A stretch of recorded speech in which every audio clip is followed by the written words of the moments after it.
Hey, hello YouTube. How is everybody today? I wanted to talk about something that's been coming up a lot in the news lately, and with this new president that we have, and that is the repeal of Obamacare. One thing I've noticed that people are not talking about. People are talking about, oh, there's 20 million people who now have health care who didn't have health care before. Okay, 20 million people out of a population of what is the United States now? 320 million?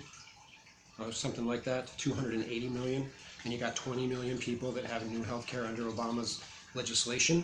Wow, that's impressive. Why don't we go to Mexico, where every person is covered that works for completely free? Giving birth to a baby in Mexico, for example, is completely free because they have IMSS, which is subsidized. That is their international medical service, essentially, or not international, national service for health. You can go and have a child for free, okay? In this country, of course, you get nothing for free because everything in this country has been reduced down to a business. But anyways, nobody's talking about this. How many people are paying the fine on their tax return this year and last year and the year before? Well, I received yesterday my extortion letter from the IRS, which is basically telling me that it says, how much will my penalty be next year if I don't sign up? The penalty for not having any health coverage in 2017 will be about $1,737 if your income and family size have not changed since 2015. Last year we paid $1,000 for myself, my wife, and my 12-year-old son. This year we're going to pay $1,700. That's a 75% increase in the fee. How did they figure this out? Oh, they did it. It's completely arbitrary. Let's just keep screwing people over and over again and taking their money every year. Every bit of cash that we managed to save in my family the last 2 years now has gone straight to the IRS. Okay? Now, I'd like to know the figure for how many people are actually paying this fine. These are people, of course, that are paying this fine that are people like myself. We work, and we work. My wife, she works, and she works, and she works. And I bet you money, a lot of young people are being hit with this fine, which, shocks me that these young people support somebody like Hillary Clinton, who of course, would have been all about Obamacare and, perpetuated it for eternity. And probably by the time I'm 60, the fine will be, $10,000 a year for not having health insurance. Okay? I don't want health insurance. So why should I be forced to buy something I don't want? I don't go to the doctor. I haven't been to the doctor in over 15 years. I don't go. Why am I being required to buy this? Oh, I'm not being required. I'm being extorted. And this is how it works. Pharmaceutical companies, the health industrial complex, the government, same thing, okay? So if you're not paying the insurance company for insurance, the government's not making money off taxes from the insurance company. So in order to ensure that they make money off somebody, somewhere, and it goes into their coffers, they've created this arbitrary fine, which seems to have no limit. It looks like it's going to keep on going.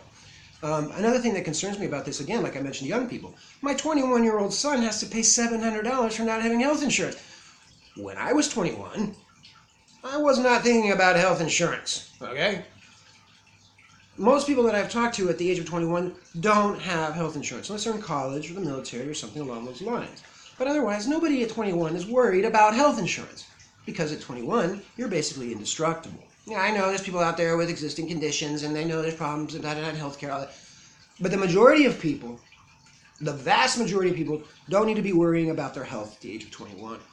So isn't it unfair to this generation to make them buy this product that no one else prior to them, at least, needed? I never needed health insurance, and I wasn't fined because I didn't have health insurance. And again, I never go to the doctor. I mean, what? Again, I went once. Anyway, it doesn't matter. That's not the point. The point is, how much income is being generated by the fine?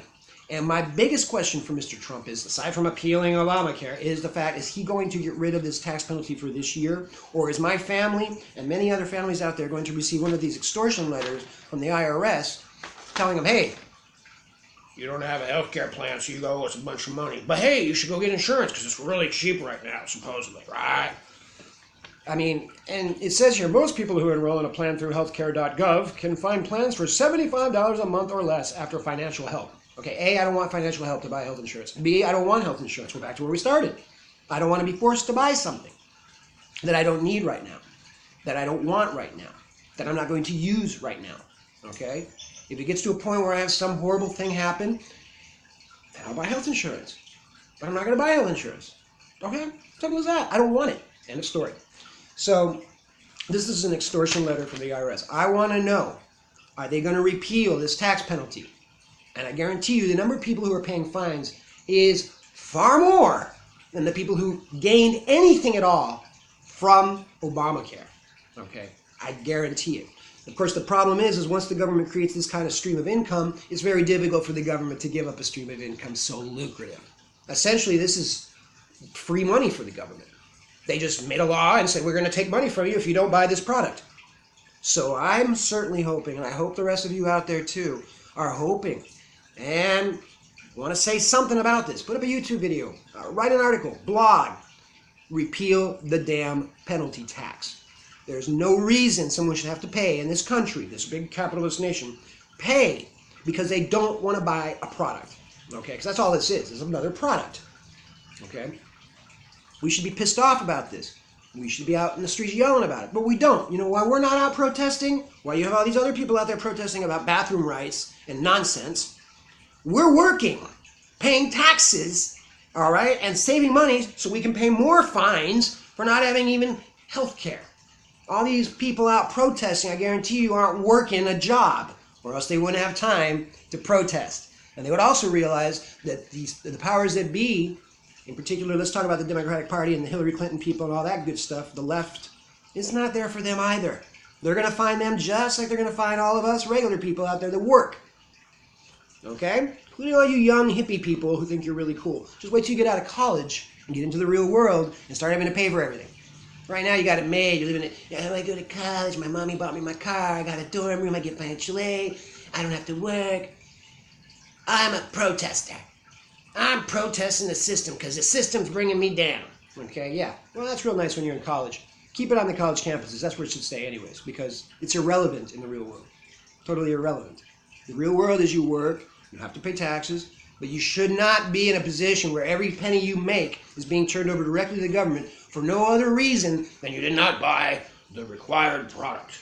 It's absolutely ridiculous. But again, in this country, everything turns into nothing more than a business with the ultimate motivation of increasing profit. There's no compassion. They called it the Compassionate Care Act or something.